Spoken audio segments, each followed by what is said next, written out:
in tradition of that, I'm going to roll the video. You're going to see typically what you hear and don't see, but you see it if you're watching online. You're going to see it on the display because guess what? I'm also doing the live stream from this laptop tonight. So bear with me while we get through the introduction video. And for those of you who've always heard the music and wondered, like, what's that about? Well, it's about this.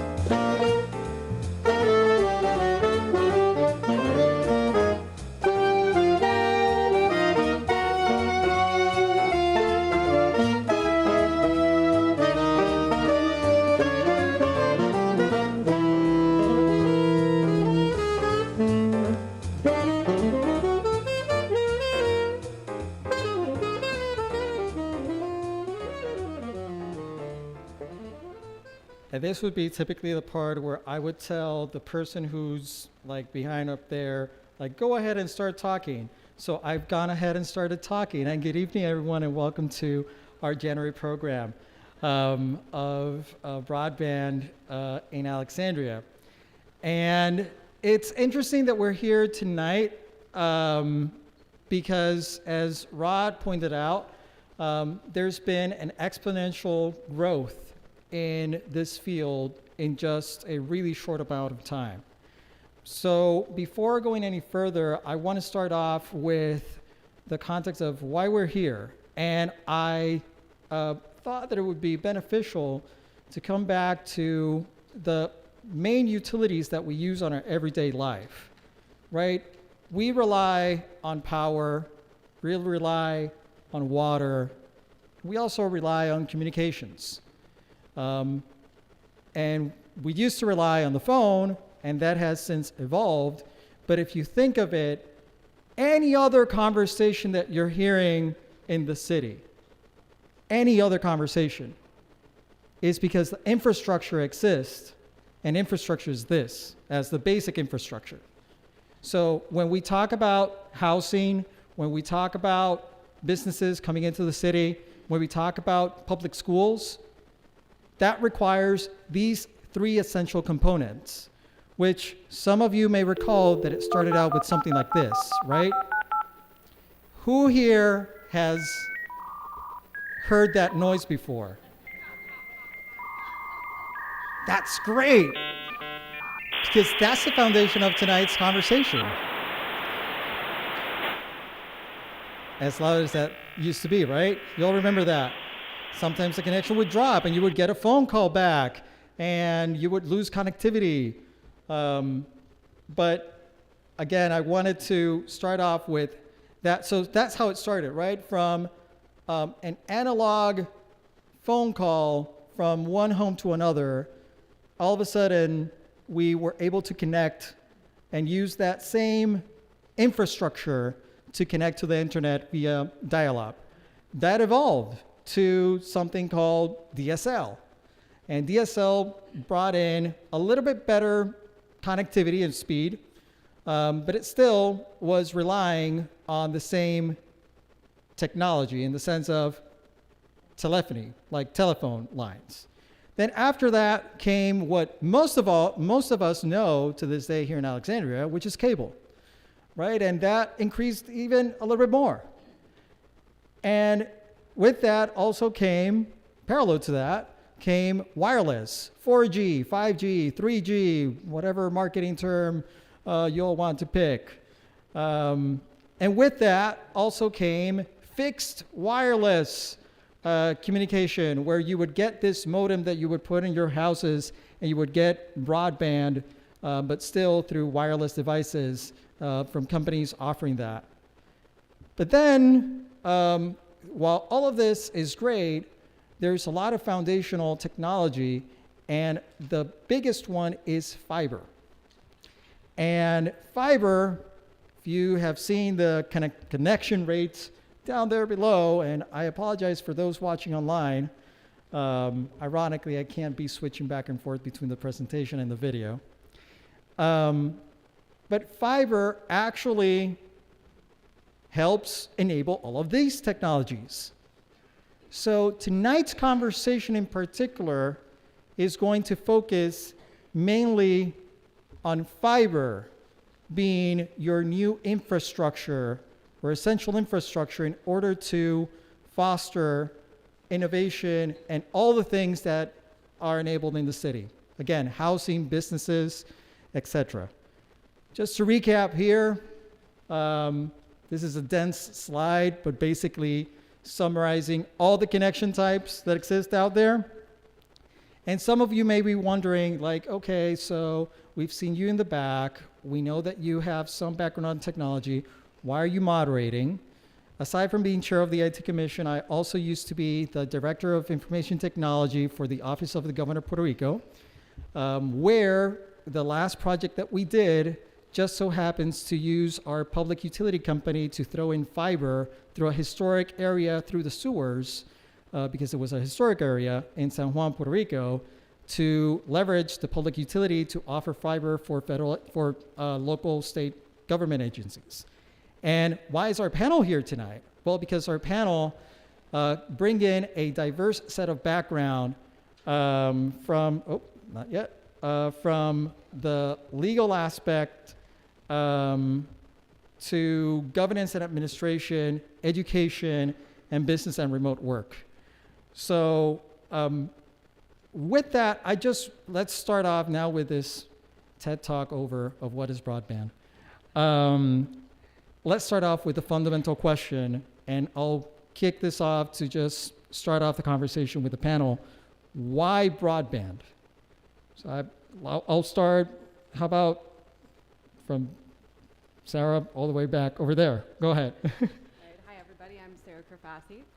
I'm an attorney with a firm called LB3 in town and represent large enterprise customers of all kinds of information and communications technology services.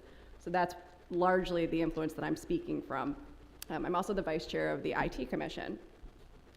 And for why broadband, it's because our daily lives wouldn't operate the way that they are currently able to, the way that they have throughout the pandemic, without the connectivity that we have. People couldn't work, they couldn't send their kids to get the education, couldn't make healthcare appointments, couldn't connect with family and friends on the basis that we were able to without the connectivity that we have.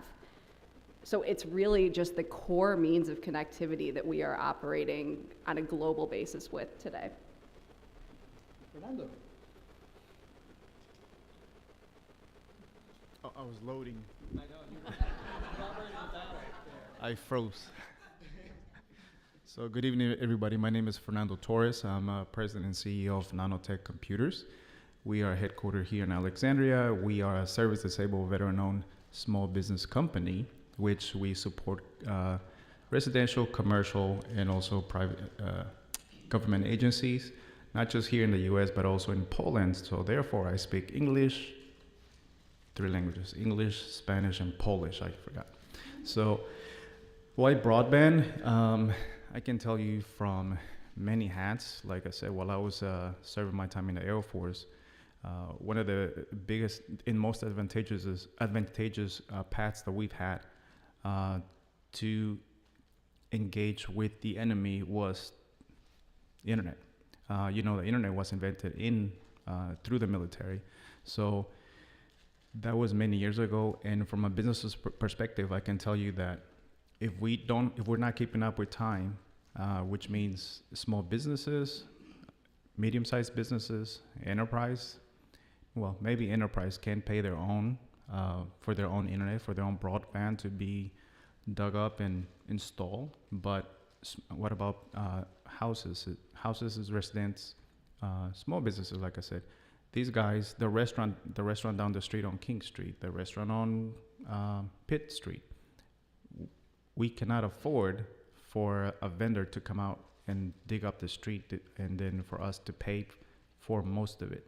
So broadband is very important because it also helps us close that gap, the geographical gap, that we're able to connect with others without having to be physically present. As we all know, broadband is the most important part that one cannot live without. You need internet even in your car. So it is part of you, and technology is with you the whole time. Good evening. I'm Elizabeth Hoover. I'm Chief Technology Officer for Alexandria City Public Schools. I started my career in Alexandria in 1995, which was the first year we were talking about broadband and put internet in schools. And I think that was a real legitimate question that we would hear from teachers and families in the community. Why broadband? We didn't use the word broadband, but why this technology in our schools? And I've loved my time because I feel like I've had a really unique experience experiencing that legitimate question is why to where we are now. And we know through COVID-19, it became our lifeline for schools. And so why broadband is, I never thought I would see it the way we experienced it, and it became the opportunity, the avenue for our education, and I'll talk more about that. But also what we are going to talk about too is we've always wanted to talk about broadband in the homes of our students, but that has been increasingly a necessity, a utility that we all need now. That was not necessarily true was desired 10, 15 years ago and more, but now it's really looking like the water, the heat, and everything, all your other utilities that you need to get through the day. Cool. All right. So I have the advantage of hearing everybody else's answer, so I'm going to get it probably next time. I wear 3 hats. So first of all, my name is Alan Shark. The first hat is I run a nonprofit called the Public Technology Institute.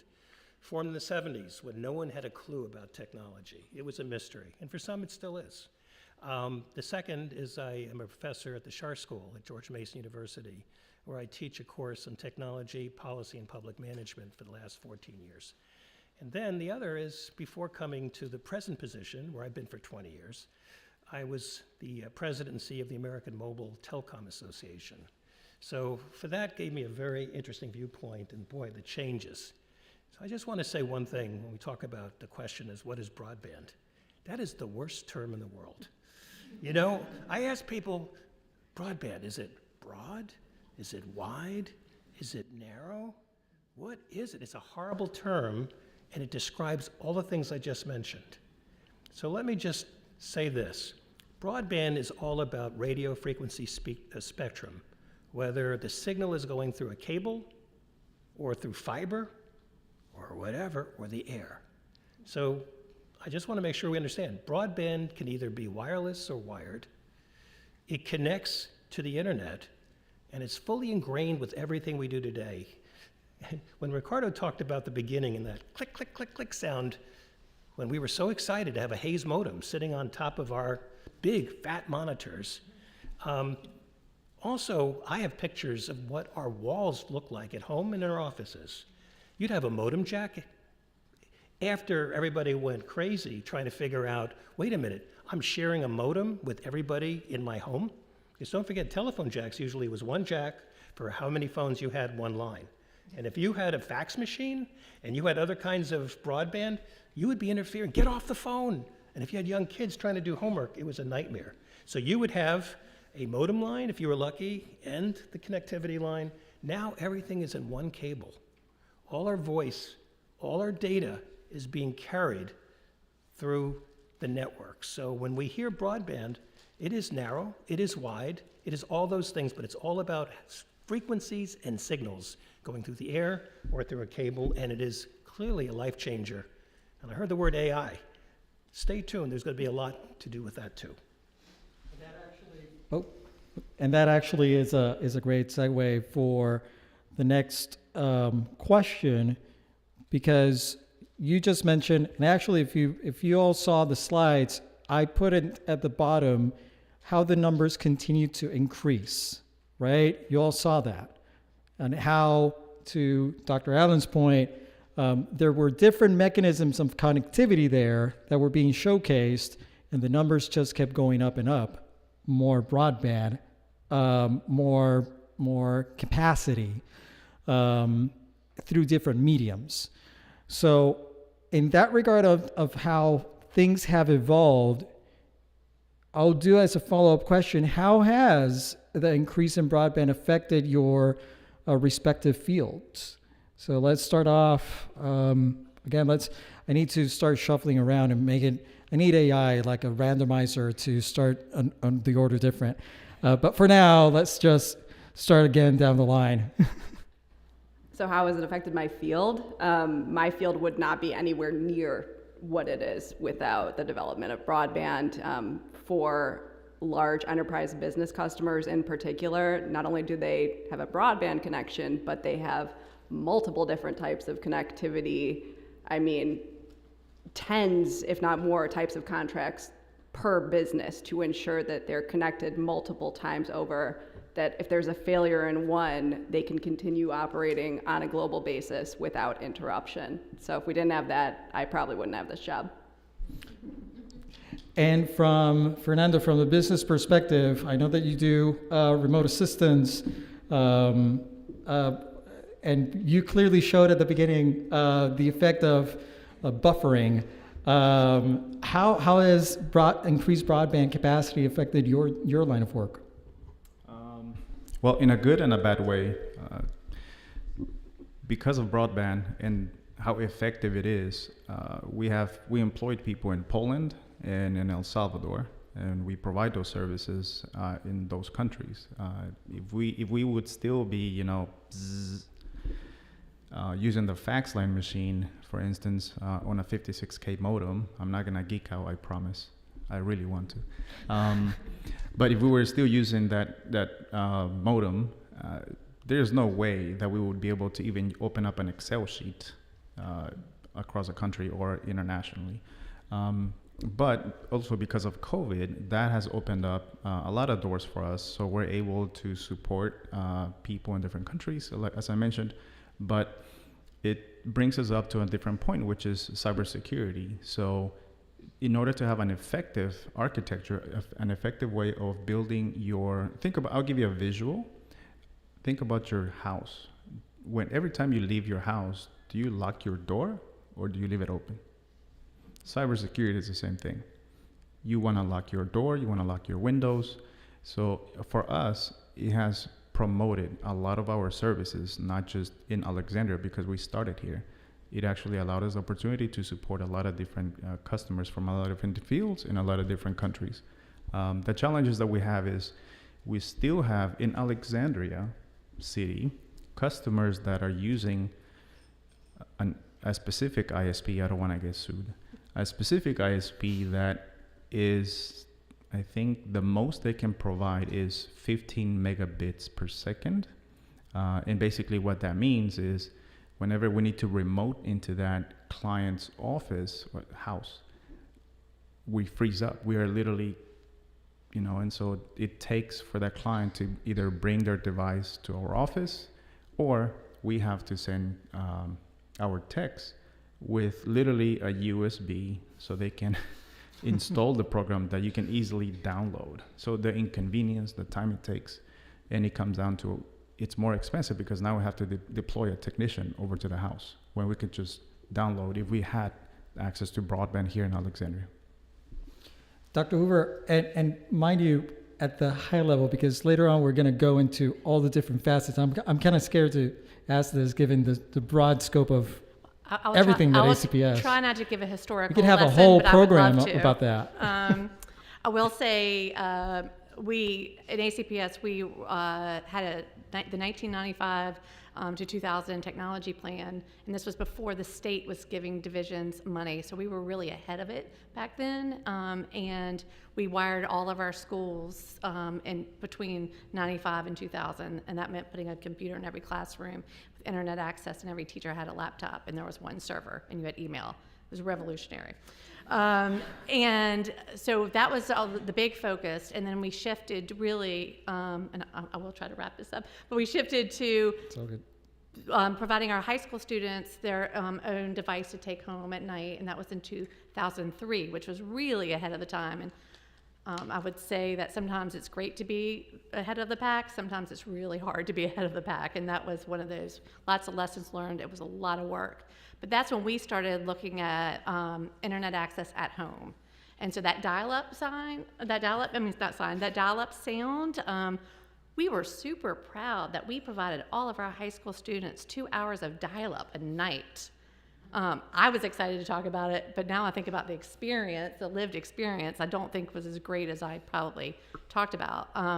So then we can talk more about how then we have shifted clearly since then. So now all of our students, all of our students through the COVID have one-to-one, have a device that's issued to them. They don't all take them home at night at this point, but we are still, and certainly during COVID, focused on how do we get our students the access that they need at home to support their schoolwork. So it went, again, from really proud, we're ahead of it, to now it's just work to make sure that they have what they need. And Dr. Shark, I know that this conversation started with the changes that had happened in the home and how from the large monitor we had the tabletop modem, but from the standpoint of governance, let's start off with evolving the conversation towards how the governance piece in the public sector has also changed. Well, the whole issue of policy has shifted where broadband was looked upon as kind of an add-on. It wasn't part of the mainstream offering of services. And now we find that it requires everything, anywhere from a new building to any kind of construction project from the very beginning. So it requires a lot of planning, and the worst thing in the world is afterthought. And I think broadband came so quickly that we're still suffering from some of that. But the revolution in this has been mind-boggling. At the federal level, just think of all the 80 million public assistance checks that are deposited electronically to everybody's account. Think about the veterans benefits and all the things that we now take for granted, all the citizen-facing technologies made possible. Look at Department of Motor Vehicles. That required an awful lot of planning. That was the place nobody ever wanted to go. We still don't. But they bragged about the fact that 23 applications that you would normally go there for can be done online. So between internal economies of scale and the like, but from the policy end, there was a financial piece. We had a plan for that. We had to come up with the method in which we could cost justify it. Is it an investment, or is it an expense, or is it both? So the policy part of it gets into planning, working with community groups, ideally, and I have a lot of examples of that, working internally within the various governments so we know we're talking to each other, and working with the business community, because the number one thing, it used to be that when a business moved to a community, the one thing they would look for used to be rivers and transportation. Alexandria was perfect. And then it looked to an educated citizenry. Okay, then it looked to electricity. Now, every survey, broadband is number one. If I'm going to move someplace or stay someplace, I have to have that infrastructure in order to conduct my business, and education and the like. And so far, all this conversation has been around pretty much the natural evolution of broadband. Let's switch over to something related, but what happens when it's not because of natural reasons? Because so far, the whole conversation has been like the gradual evolution of technology. I want to start off this portion by sharing this slide. This is actually from my router, and I'll punch it for those that are watching online. There you go. This is the actual speed of my router in Alexandria and the speed of my router in San Juan, Puerto Rico. On your left, the one in Alexandria is cable, and on the other side is fiber to the premise. But there's a reason for this, and now I need to switch back. There we go. And it's because, if you all remember, there was this storm this is the weather radar in Puerto Rico before the storm. There's a weather radar in Puerto Rico after the storm. Completely destroyed. It was designed to withstand a Category 5 hurricane. So this gives you an idea of what the island of Puerto Rico went through. In the case of Alexandria, we went through the pandemic. And if you look at a very brief history of just the last few years since the pandemic, let me actually, and I reshuffled this a little bit for the order, but this is a history of broadband in Alexandria, and this was taken from the city's website. And if you look, I'm not going to go into the specifics of each event, but I want you all to please note the dates here. 2006, 2-year gap. 2008, 2-year gap. 2010, 3-year gap. 2013, 2013, 2015, 2016.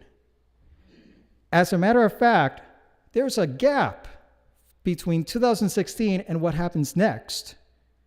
What happens next is 2020, the pandemic. 2021, 3 events. 2022, let me put you just in a single slide all the events that happened since the pandemic. So clearly the unnatural side of events that cannot be controlled, such as a pandemic, that prompted a reshift, a rethinking of how we went about thinking about connectivity, impacted, to Dr. Alan Shark's point, governance, leading up to this accelerated rate because of demand and supply. So I'll start off with that for the group as a context. How do you, like, from the standpoint of what I just showed, be that a natural event, in this case, Puerto Rico hurricane, in Alexandria's case, a pandemic, and I'll throw this off, whoever wants to go first. What's your take from your angle as to this accelerated rate of growth of broadband access or capacity access in Alexandria? Whoever wants to go first. I'll be the first one to take the bullet. So my company provides services to the, I'll bring it home, I'll keep it local. My company provides services to the Alexandria Sheriff's Office. I also sit on the board. A few years ago, I took it to their attention, to the sheriff's attention, Sheriff Lawhorn, the fact that inmates need to have the opportunity to also be trained with technology so that they can come out, have some understanding of technology, and so it can better prepare them to have better jobs, better opportunities, and whatnot. It's a win-win for everybody. We started doing that, and guess what? The pandemic hit. So before my staff and I, we would go and actually do the on-site training. When the pandemic hit, you know what happened. Nobody could go anywhere. So at that point, unfortunately, the sheriff's office was not prepared to do online or at a remote capacity to do this type of training. So, well, long and behold, they got it together, and now they're capable. I think it took about a year and some change, but now they're capable and ready to do so. So these classes now are being done online. They're more effective, and it actually minimizes the risks of us going in there or the inmate to having access to any other device that otherwise they shouldn't have access to. That was one example. Another example is another organization that we work with, which is Alive. We actually ended up working together because this organization, what they do is they support the local community with a lot of people that are going through hardships, whether it's through the loss of a home, food, or otherwise. And they were not set up. Their infrastructure, there was no infrastructure. There was no computer technology. It was still pencils and pens, paper. And the reason why I'm saying this is not to let them know that they need to catch up, but they did. And I'm being a little sarcastic because technology doesn't forgive. It's just like time. If you don't keep up with it, you're left behind. And unfortunately, what happens is that creates a social imbalance of those that are technology literate and the ones that aren't. So with Alive, when we ended up working together as COVID started, we set up their infrastructure, and it allowed them to continue to provide the services that people in the area in Alexandria needed so much for: food, a place to live, and of course those folks don't care whether or not Alive has the infrastructure. They just need the service. They're going through hardship. So to us, it made a huge difference to help and support the local communities within the area, and because of we allow them to have that access outside of just their immediate group, which is the sheriff's office or Alive, they were able to continue and support on their mission. If I could. You've heard it said that a crisis is a terrible thing to waste. And so on one hand, we talk about the evolution of broadband, which has been well pointed out. If I was a historian looking back at March 2020, will be known as the Great Pivot, when every local government in the United States, every federal agency suddenly found themselves having to close the doors to the public and work at home or in some mobile environment. Most governments were absolutely unprepared, but what's remarkable is how quickly they got it right.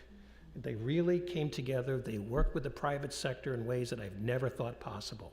We had companies that would normally charge, saying, I'm donating people, I'm donating pieces of equipment. It was the most remarkable thing I've ever seen. And I think that leapfrogged us forward.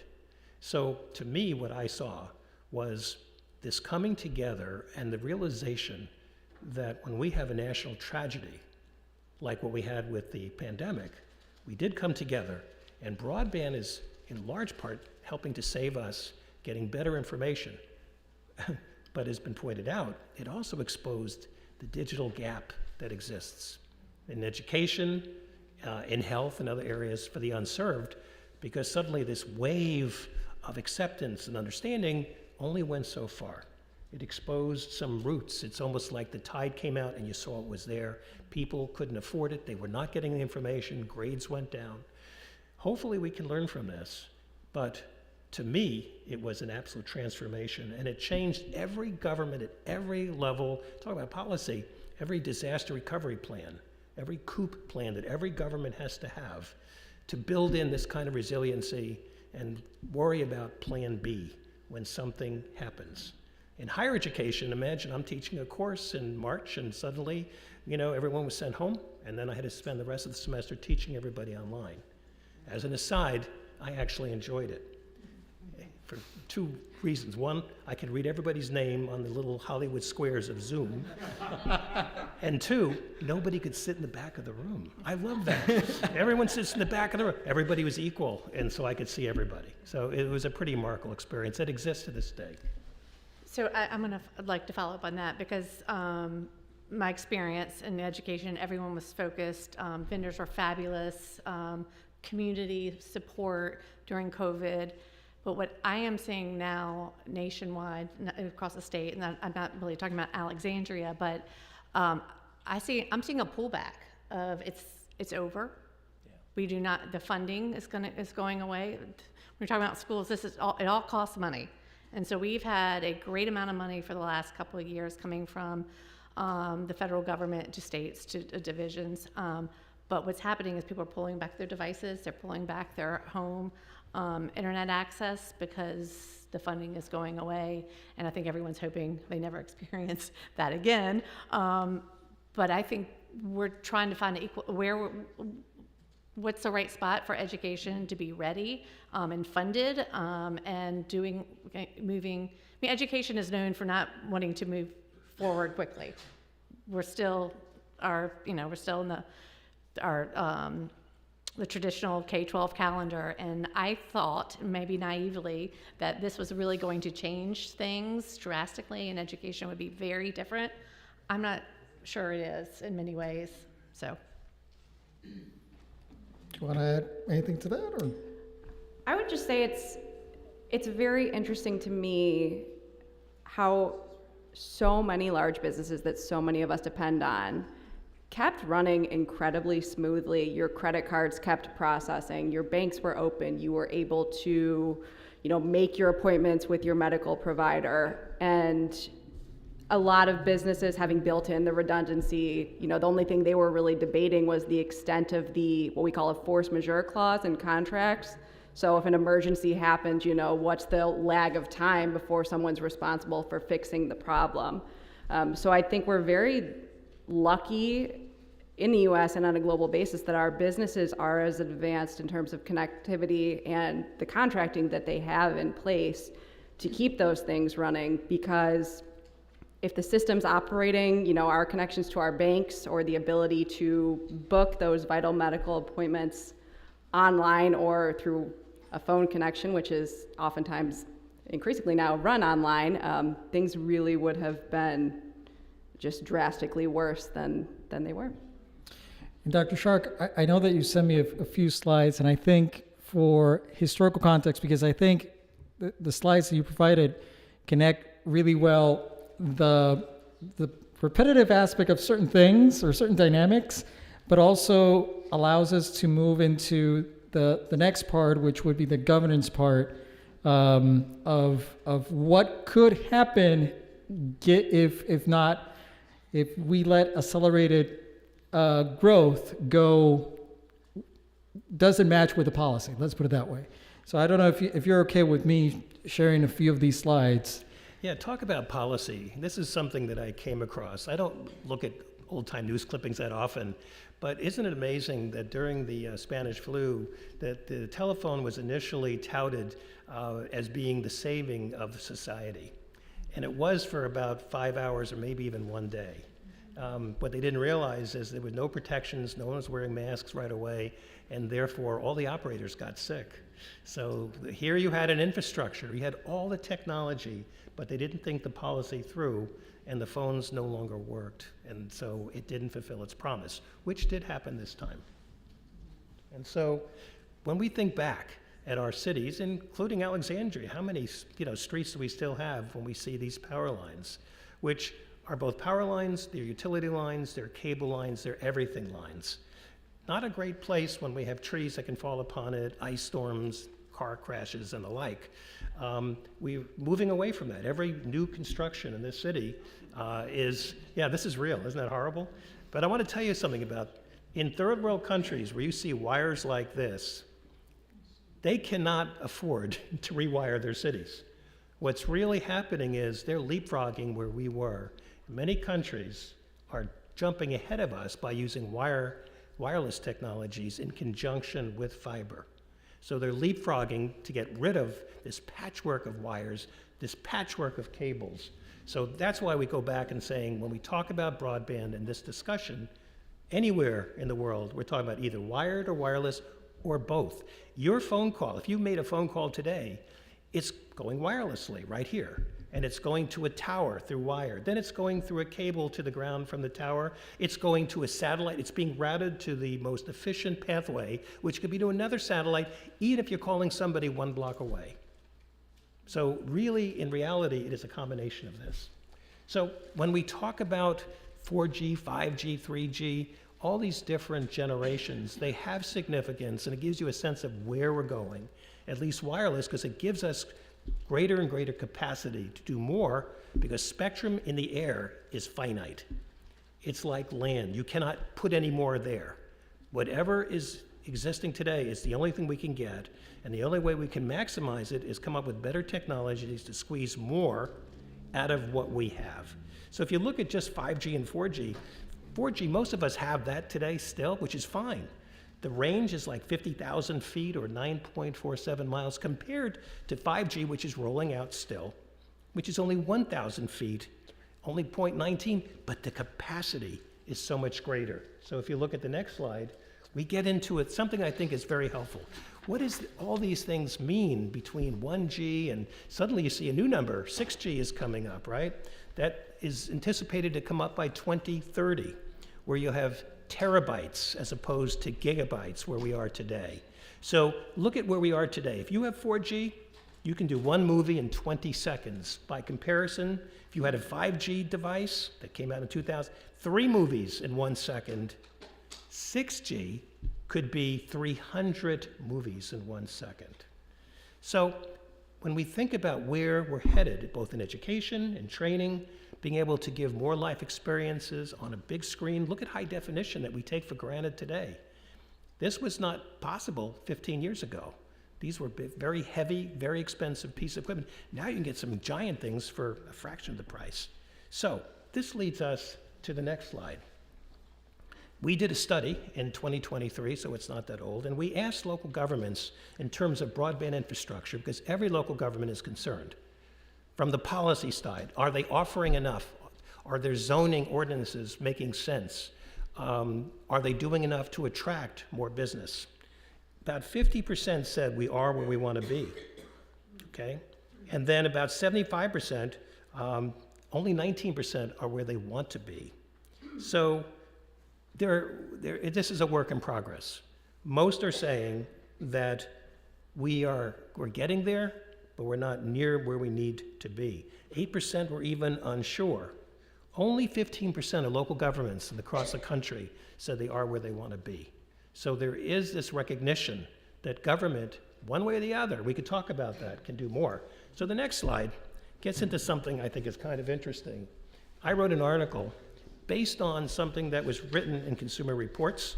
I thought it was a very good survey. It came out in 2021. And so I wrote as an editorial, is it finally time to acknowledge broadband as a utility? Ricardo showed these pictures of where we are and how dependent we are, just like water, energy, whatever, gas, it's a utility. So if we look at the next slide, again by usage from people across the country, this is Consumer Reports, 32% say the reason they do not have it is because it costs too much. 25% say it's not available where they live. And again, this is nationally. And I have to worry about the 16%, they just don't want it. They have not been convinced. You know, it's like, well, we got all this great stuff, and they're saying, why? So we have to also educate people of the value of having it versus what they might be missing. And it's like, I did not know what I did not know. I did not know I was missing something. And the next slide, again, 32%, they don't have it fixed otherwise because it costs too much. 43% of Americans with broadband in their household are dissatisfied with the price that they pay. They don't feel the value is there. And 24% of Americans with broadband in their households find it difficult to afford their monthly bill. This is really disturbing. At a time when this becomes more important to receive services of every kind, health information, dealing with government, all the interfaces that we in this room probably take for granted, there are many people who either can't afford it or they're struggling. Which leads us to this next slide. Consumer Report also asked people, kind of an interesting question. 75% of Americans feel that municipal or community broadband should be allowed because it would ensure that broadband access is treated like any other vital infrastructure, such as highways, bridges, water systems, and electric grids, allowing all Americans to have equal access to it. Now, the reason why they state it in this way is there are 24 states today that do not allow cities to build out their own networks. Because the feeling is this would be unfair competition to the incumbents.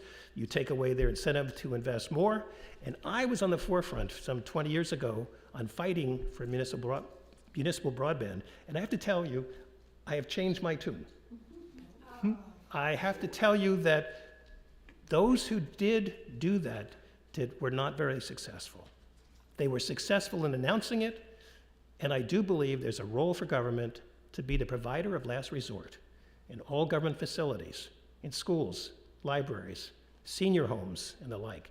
There is an amazingly important role, but this technology is changing so quickly, one has to really be careful about what one might be taking on. It sounds good, but it's really expensive. In my mind, very quickly, a better approach is a public-private partnership. It took me 10 years to reach that conclusion based on real-life experiences. You know what? That's a perfect segue to bring it into our city and to start to have, and it's fascinating because most of the questions that I'm getting are either we're gonna try to introduce them as part of the conversation. Most of them are actually answered throughout the next couple of sections here. So bear with me, and obviously at the end, I'll make sure to cover most, if not all, of the questions. But it's fascinating because one of the questions that we got was around education on broadband and its potential. And I think you just hit there in terms of public knowledge. How is it advantageous to have this infrastructure? So let's go back to this particular slide. And I know that so far we've now talked about a little bit of touching on the pandemic, how we accelerated with growth here in the city, and growth here in the city grew in two aspects. And it's fascinating that where Dr. Shark ended is where I'm going to pick it up, because one of the things that the city did was break ground on a municipal fiber network. And the main focus of that network is primarily for city operations. So let's start off with that discussion. This is a public map. I'm not sharing anything confidential. It's public. It's on the city's website. So let's start off with that. And just as a fundamental question, because I've spoken too much already, how about on your vice chair role, what is municipal broadband fiber? So Alexandria has been constructing what I'll call a limited municipal broadband network. They are laying conduit, which is their pipes effectively, and they will pull fiber through those to connect our public institutions, so the schools, the libraries, city facilities, other public safety buildings. And if anyone feels like coming to or listening in on our IT commission meetings once a month, the city has been providing us updates, city staff, on the status of the construction of this network since it's been happening. So if you see them on the side of the road with some giant spools or with people digging, that's what they have been doing for the past several years. So the city put in these pipes, which are the conduit, and then they can run their own fiber through them to connect their facilities. And that conduit has space to host fiber from other providers as well, which they can lease out as a business arrangement. So we put it in. That's the really expensive part, is doing all of that digging.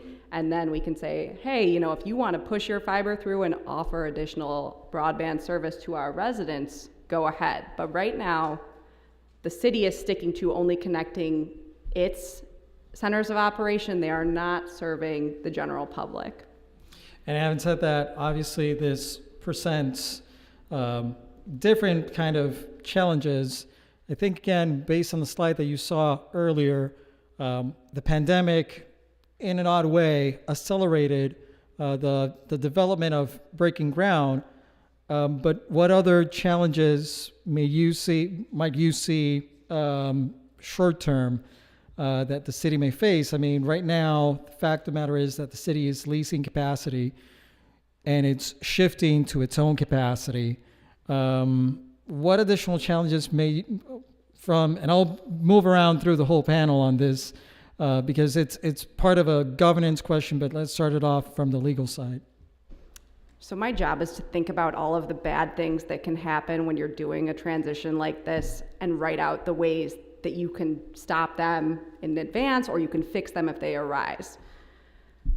So the first potential challenge that I see is what we call a transition. So if you are changing providers in your house, you have to wait until the new provider can get out there and hook up your home, and sometimes that leaves us without service for a while, and we might need it. The city is effectively a business, right? So it needs to make sure that its operations are able to operate very smoothly while it is undergoing this type of transformation and service. So if I am talking to one of my business clients, we will have written out a full contractual transition plan. So we're going to talk about who's coming out to turn things up and when, who fixes things when they go wrong during that overlap period, what's the cost of that overlap type of service, And is there appropriate backup or redundancy in place so that things are always covered in the event that they go wrong?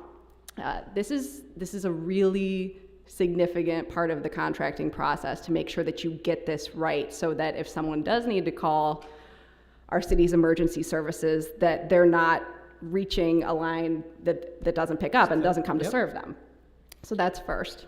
Second, once we do get things turned up, who is handling ongoing operations and maintenance?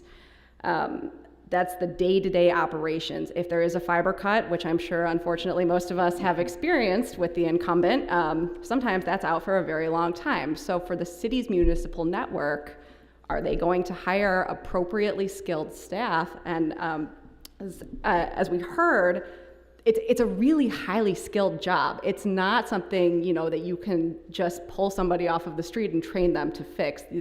It's people going to engineering school, people going through a lot of training to get that right. So the city's network operations center needs to be very well staffed, or they need to determine if they're going to outsource that, and that will come with its own set of costs, but it may be more reliable. So hiring the right people, hiring the right amount of people, and making sure that things are operating very smoothly. And then finally, I think there was a very significant missed opportunity when it came to leasing out the conduit in the city, and that's due to the timeline of building the conduit and getting this whole plan up and running, and the timing that was presented with the franchise agreements that went through the city. We right now have 3 major providers for fixed broadband. We have mobile providers, we have satellite providers, we have DSL. We have a wealth of competition in this city. Like, it's astounding. It's stuff that telecom lawyers dream of. But it's pretty saturated. So to think about another provider going in and saying, I'm gonna enter that market, the conduit's already built, I'm gonna run it through, and then I'm gonna compete against these 3 other major providers who are in place for business, they just might not see the cost as worth what they will profit, as worth the profit that they will get out of that. And I think this is a perfect segue, Dr. Shark. I want to bring you back again because we're talking from the legal aspect, but intrinsic to that is also the governance piece, right?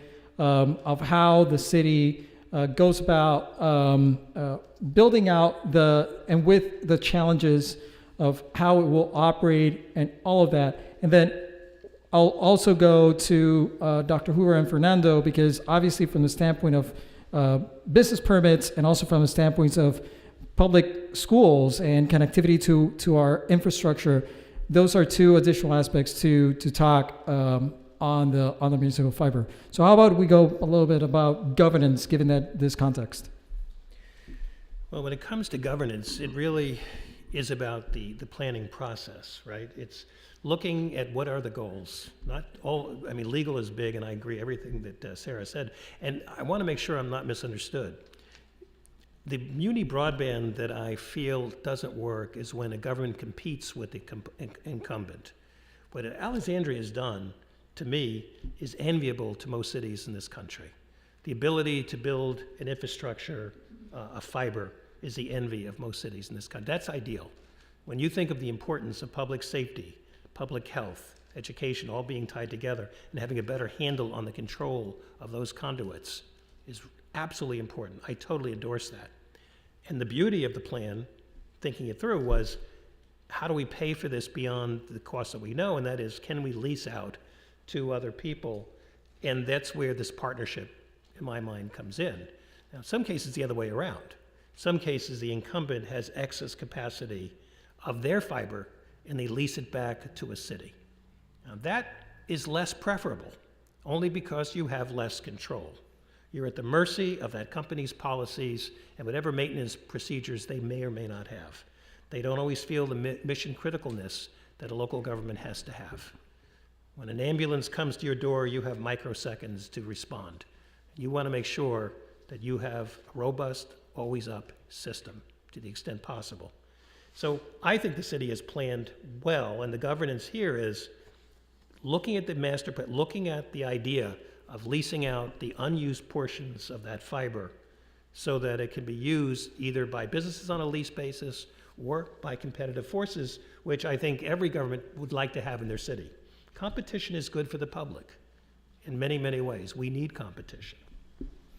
Dr. Hoover, Fernando, whoever wants to go and chime in first. Well, I think Sarah did a really nice job of describing some concerns, and right now we're great partners with the city, and we share the business with the provider. And so two things that keep me up or make my days extremely stressful are downtime. If a fiber's cut, it puts the whole school, our phones, internet access, everything. And we already worry about, we have to be dependent on when it's going to get fixed, and sometimes it's not fixed quickly. So those concerns will move as the city owns the fiber and who's in charge of that, and priorities, and then cost, funding. Right now, we are currently subsidized some of our equipment that is on the network, and so we will be most likely responsible for the cost of our equipment on the network and just working through those things. So it's, we're excited about it, but those are two things that I worry about is downtime and funding, and that's with anyone. And Fernando? I was thinking how to say this very nicely, but I'm just gonna peel it.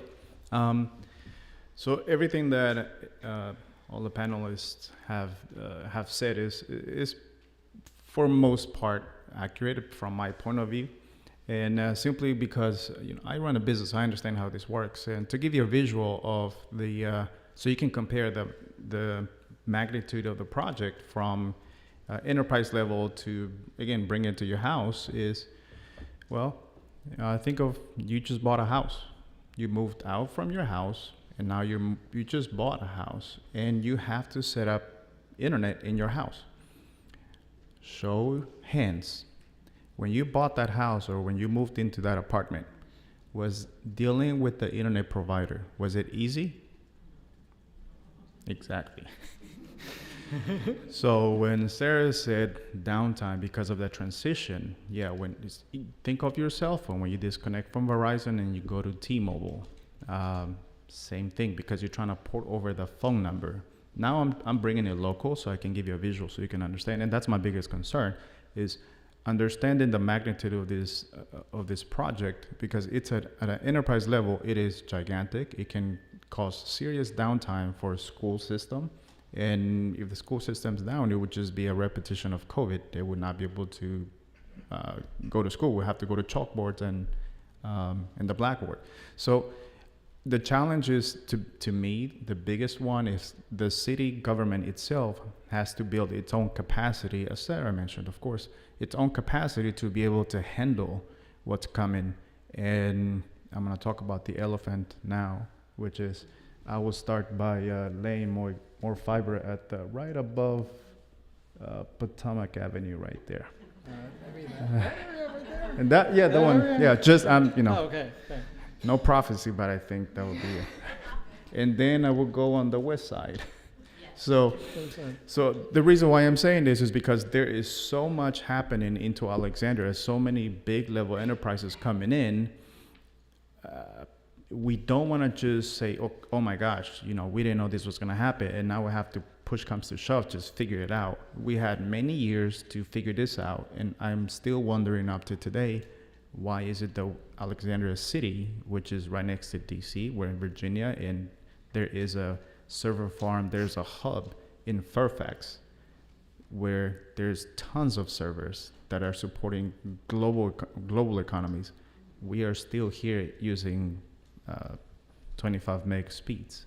So my point being is, one of the biggest challenges and fears would be that the city government first has to support their own capacity, their NOC, their network Operations Center. Thank you. Their network operations center. They need to build that. They need to have the team, the right tools to make sure that we are able to support what's coming into the east and west side of Alexandria. And actually, I think that statement prompted this question, which I'll ask before moving forward, because it's pertinent to the infrastructure piece. And I think, Dr. Hoover, you'd be best line to answer this. In terms of the school public access systems, are they standalone? Are they part of the municipal broadband? What are the redundancy layers for public schools? So our buildings are not standalone. We are a part of the city's network, and so we work with the city on. So it's a ring. We've got multiple redundancies if a fiber is cut. We hope that everything will go the other direction to give connectivity, but we are built on the city network. So going back to someone else wants to go ahead. Yeah. Oh, okay. So far in the conversation, we've spoken about the public side, right? And obviously, there's this map. There's, I know, a lot of questions still unanswered as the process goes by. What we do know is that there's conduits being put on the ground. You may have seen those yellow and blue tubes across the city. That's the city's build. But also, there are other people coming in and building out. As you saw on the slide, we now have 3 companies, but very unique and different approaches on building capacity in the city. And I want to start off this with that, and I'll go with either Sarah or Dr. Shark, because in this scenario, and I know that we've kind of bounced off in terms of capacity, wireless, wired, and again, we're focusing for the time being on the wired component, because wired feeds off to wireless and other infrastructure. But here we are with a scenario of 3 distinct companies coming in with very different approaches in the sense of cable, like your regular cable, television cable, your telecom, and your fiber to the premise. So from the standpoint of how the city goes around in terms of governance and the legal aspect of franchise agreements, how do you see in terms of this offering and governance these 3 companies coming in, and kind of give a little bit more background as to what that actually even means? One thing in policy that was not mentioned in terms of the need for more fiber, 2 things. One, we do have to have a dig once policy, and that's really important. So any new construction, any new building, makes no sense whatsoever to require somebody just do their own little thing and with disregard for the rest of the infrastructure. Every new piece of construction, just like we see in North Old Town, all the new structures, you see the power lines going down and they're going underground. And that makes it also possible to put in fiber, which is a safer place for it to be. So anytime there's new construction, we have to insist that any developer coming in, they've got to lay some conduit that ideally, ultimately, will be connected to the city. Number 2, while fiber is by far broadband gold of today, and will be for years to come, there are some wireless solutions that can at least get that signal closer to these unserved areas for the time being, while we wait for construction to take place. So I think we as citizens have to be better informed and better educated. And reminds me, a very quick anecdote, which I think says it all. I was part of a consulting group in Urbandale, Iowa, where the city wanted to build its own broadband because they were frustrated. Incumbents weren't building it fast enough in the areas that needed it. The public was frustrated. We did an analysis and we found there was plenty of broadband. They just didn't know it. It was there. So what we said is, you could save a lot of time and money just by having more public facilities within your buildings that you control. But there's a role for government to play the information hub of what the pros and cons of all these service providers have. More of like a consumer education approach. So that when you look at these technologies, help people, not everyone needs to download 300 movies in a second. Some people, although I know some that might, we need to be able to see what is it that we really need, more than 15 megabytes, and be able to see what it is and what are the prices, because if we just rely on what incumbents tell us, we're always going to be disappointed, because the FCC requires, and this is so unfortunate, that when they give up their rates of what you can expect, It is under ideal conditions. It is like if you ever bought a car where you have the emissions and you say, why aren't I'm only getting half that. Well, you drive differently, you're heavier. Oh, you have your air conditioning on? Oh, you drove with your lights on. All those things affect the performance of a car. Things that you do affect the performance of your broadband. So we have to be more aware, and I think government can play an amazingly important role by being more proactive through community meetings like this and website, educating people to understand what these issues are, because I think those who are elected listen to the public, hopefully. And if we are united by what it is and why it's important, I think the message will be better received. Sarah? I couldn't have said it much better than that. My mentor, who spent a couple of decades at the FCC in the Wireline Competition Bureau, her motto was competition, competition, competition. It enables, with the education, which is such a key component, people to determine, okay, this is a service that will fit my needs. Maybe I need more, maybe I need less, and here are the various prices. And then you can vote with your feet. If something isn't working for you, you leave that contract. But it is so important for the government to educate people about this, because not all of us speak in these terms. I bore my husband and friends to tears sometimes when I get started talking about this stuff. As part of our work on the IT Commission, we have invited the 3 major ISPs to come in, and these are public meetings, and tell people about what they are offering and what works for them, when they can expect something in their area. And that's the kind of information that we need to keep sharing, because it is very frustrating to people when they see ISPs coming and digging up their neighborhood without knowledge, and their sidewalks are torn up, or when we see the same street torn up multiple times, because we don't know what's going on, and we don't know when we can actually expect to receive the benefits of that. So I do think there is a very important role for the city to play in terms of educating our residents about the opportunities that they have. And from the standpoint also of demand, offering customer service, like all this will be into the mix.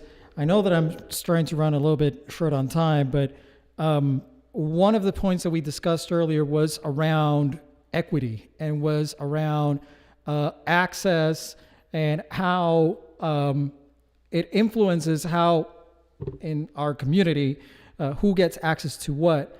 And given these 3 providers coming in, I have no doubt that it'll impact, obviously, education and businesses as well. And I'm trying to not be biased because of that focus group. So I'm trying really, really hard to be neutral here. But from your standpoint, and you do not have to be as neutral as I am right now, how do you see these private companies coming in and impacting, from your perspectives, your backgrounds on education and businesses? That's a loaded question, I know. I could talk a lot for that. During the pandemic, we purchased additional mobile hotspots and checked those out to our students. Mailed them out to our students, which I learned a lot about mail. Our families don't get their mail for a variety of reasons. Their names may not be on the lease. A multitude of challenges with mailing equipment to our students. And I'll talk about Comcast. They have a Xfinity $9.99 a month if you qualify with your income, free and reduced meals, or qualify through another federal program. They do great advertisement. It was really challenging. If you did not speak English, you could not get assistance. You were on the phone for 45 minutes. If you had Comcast within the last month and then couldn't afford it and ended it, you had to wait an additional 3 months to qualify for the program.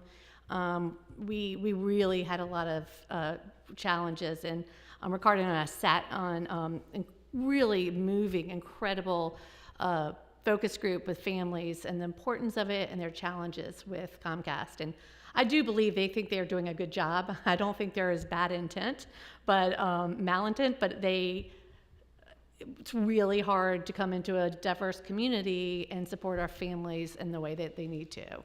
So I think if they could have been there and maybe listened, but I've got I have a lot of feelings over that. I do believe we have done dial-up, we have done open libraries, open schools at night, we do hotspots, we're continuing to do that. We pay for the Xfinity, but we had challenges with that for some of our families. We are really excited about Ting and their commitment to 4,000 households that meet the requirements, because I do think that is the only real solution, is to get it into the homes. Our families are so mobile, and lots of our families live with other families in the same residence. And that's the only solution. We've tried and tried and tried so many other things, but if we can hit 4,000 of our city families, we are making a huge impact. Fernando? You should have called me. So we are, my company, Nanotech, we are Verizon partners and Comcast partners. And don't get me wrong, I'm gonna take your card after this. I'm trying to be honest, but be careful. It's just like saying T-Mobile and Verizon. There are ways that you can address that program, but when you don't see that, when you're not on the inside and understand what they expect or what their requirements are, and you don't speak forget English, this is a whole different language as well, it's IT, and you don't speak the language, it becomes just full-blown chaos. So the best that we can do is we need to educate ourselves. That's number one. And I would ask that when you go home tonight, and anytime you bring a technician from whatever ISP provider, tell them to clean up the cable closet that they got in there, because what technicians do is they come in, and I'm gonna tell you why. They come in, they do what they do. They set up the cable, and this is also one of my concerns for the city. They set up their own cable, and they're gone. And then here comes another technician, and see, you see the heads nodding. And you also know this. They come here, they come to your house, they set up the cable, and then they're gone. Now the cable's piling up, hence the picture that you saw before. Now, if the reason why they don't want to touch it, it's because, and this is Sarah's point, in order for someone to go into your household or to engage with that type of network, is they have to disconnect cables and unplug cables. Do you think they want to go in there for a 10-minute job, disconnect it, and now they're like, oh my gosh, I just broke the entire household's internet or utilities? So they don't know what they're doing. They are just trained to do what they're trained to do, which is connect the cable box. So that's one of the reasons why the picture of the cables bunched up is because nobody wants to touch what someone else has done, and hence the reason why it's more of a reason why we want to enforce the dig once rule, because that will limit how many people go in there.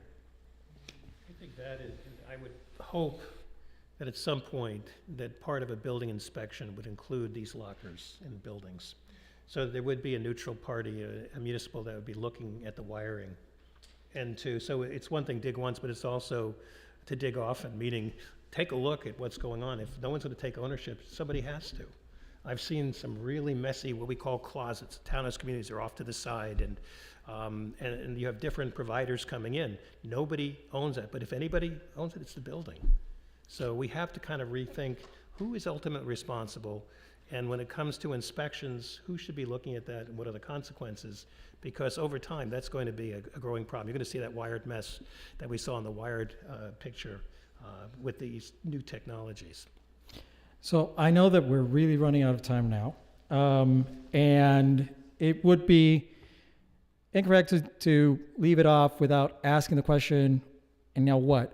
Now, where do we go from here? And I've gotten like a lot of very interesting questions from how do we get fiber to sites, and obviously dig in. There's been reporting around that as to digging across the city, and with 3 private providers plus the city itself throwing fiber into our whole community, that may present a challenge. And I really apologize that I'm not going to be able to get to all the questions, But I'll ask in terms of a closing for the panel, and I'll go one by one, and I'll start the reverse order this time around. One of the things, Dr. Shark, you've spoken about is in terms of resiliency, building, transforming, and making communities more resilient. And I know that you've written at length about this and governance. How do you see our community positioned to tackle the challenges that we've discussed from a governance perspective? First of all, hats off to the city and to the commission. You guys are so far ahead of others, so if you think you've got problems, other communities are far worse off. I think, my thoughts moving forward are to keep these lines of communication open. This should not be something that is insulated like cable. We've got to share in the experiences and the technologies. And I keep coming back to, we just need to have more public input and more public education.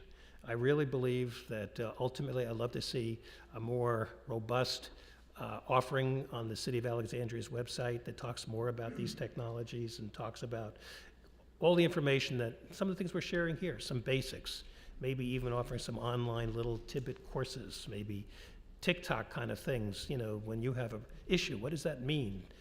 I think educated citizenry is our best weapon to ensure that you're getting everything that you deserve. And again, we're farther along. I'm proud to be a resident of this city.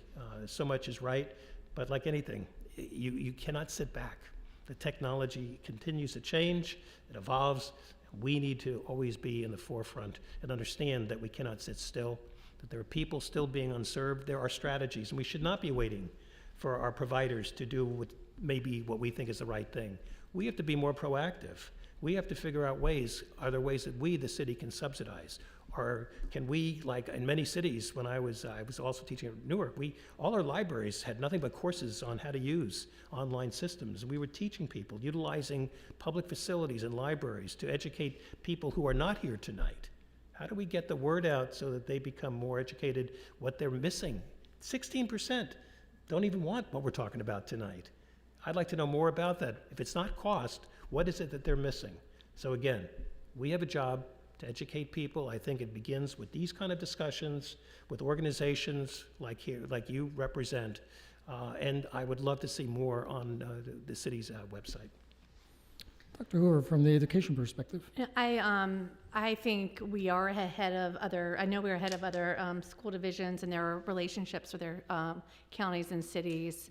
As far as the schools, we do have a great relationship with the city, especially our IT departments.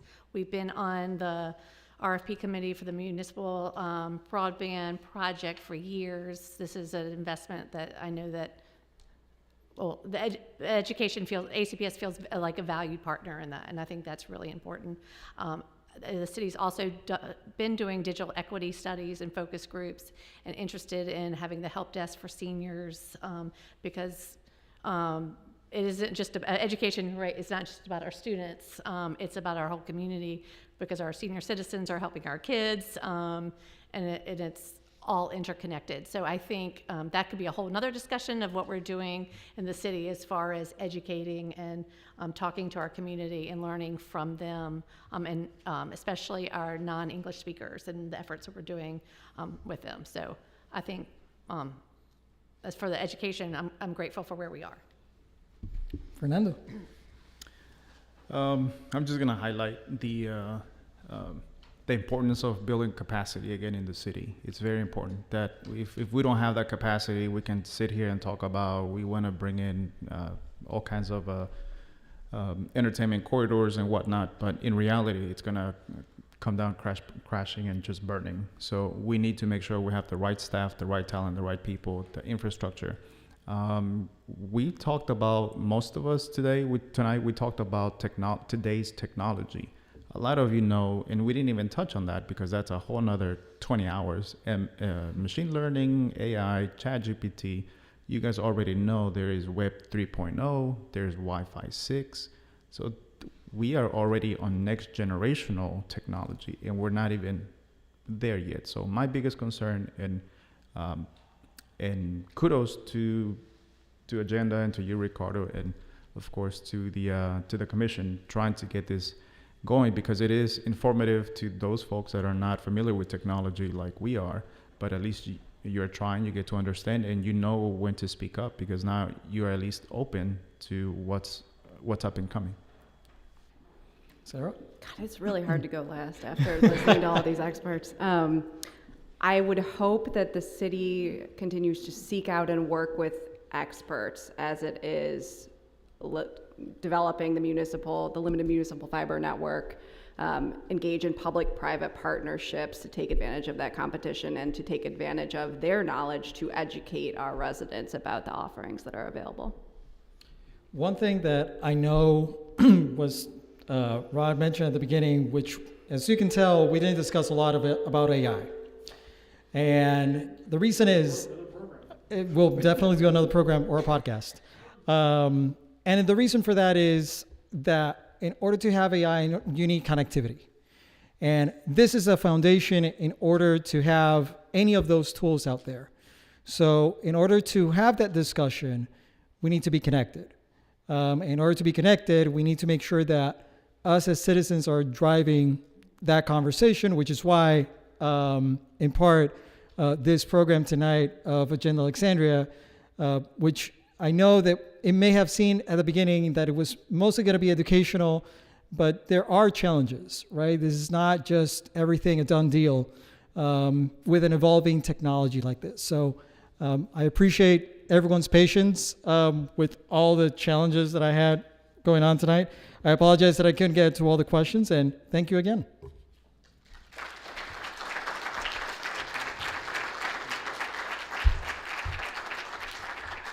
Thank you, Ricardo, and thank you for a wonderful panel. I just want to say, as I sat there listening to this program tonight, which I had nothing to do with, I think I learned three things. I hope we all learned at least three things. One is there was a lot of fits and starts in the city's history to get to where we are today providing broadband. It's been a 20 or 25-year discussion. The second thing is that the state of play today is still very fluid. We still have a number of competitors. They're not all providing the same service. There are a lot of choices out there for citizens and for the city government to consider as they look to bring in that 16% who aren't online yet, and to provide those that want to be online a better level of service. And lastly, I think we learned a lot about how to be better consumers and better citizens with regard to looking at broadband as maybe an essential utility in our lives that without which we really can't relate well as neighbors or as citizens to our own government. So thank you all for being here. I hope to see you next month for our program on race relations in the city. My name is Rod Cookrow. Thank you for Agenda Alexandria. And thank you to our board members who I didn't acknowledge before. And thank you to our executive director, Pat Miller. Thank you, Pat. See you all next month.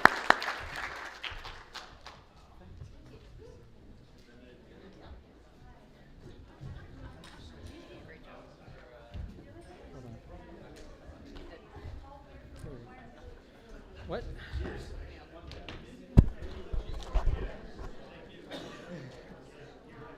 Public safety, climate change, or perhaps a look back into Alexandria's history, Agenda Alexandria is here to shine a light.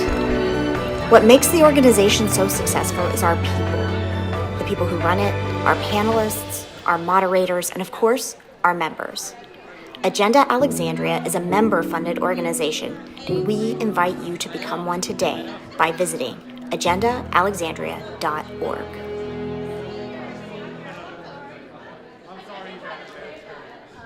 I have to ask you. This is free.